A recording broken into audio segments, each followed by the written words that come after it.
સુરત શહેરની જે.જેડ. શાહ કોલેજમાં 3 વિદ્યાર્થીઓ દ્વારા એક વિદ્યાર્થીને પાઇપથી માર મારવાના વાયરલ વિડીયો પછી પોલીસે ત્રણેય વિદ્યાર્થીઓને ઝડપીને ઉઠક બેઠક કરાવીને કાયદેસરની કાર્યવાહી કરી.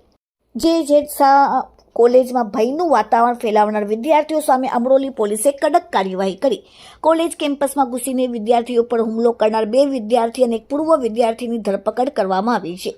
આ સમગ્ર ઘટનાનો વિડીયો સોશિયલ મીડિયામાં વાયરલ થયો, જેમાં આરોપીઓ ધોળા દિવસે પાઇપ વડે એક વિદ્યાર્થીને નિર્દયતાથી ફટકારી રહ્યા હતા.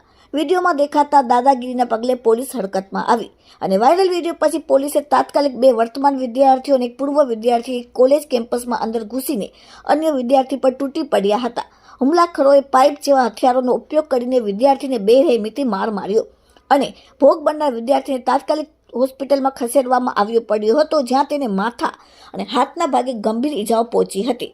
આ હિંસક ઘટના પાછળનું કારણ માત્ર એક સામાન્ય પૂછપરછ હોવાનું બહાર આવ્યું છે.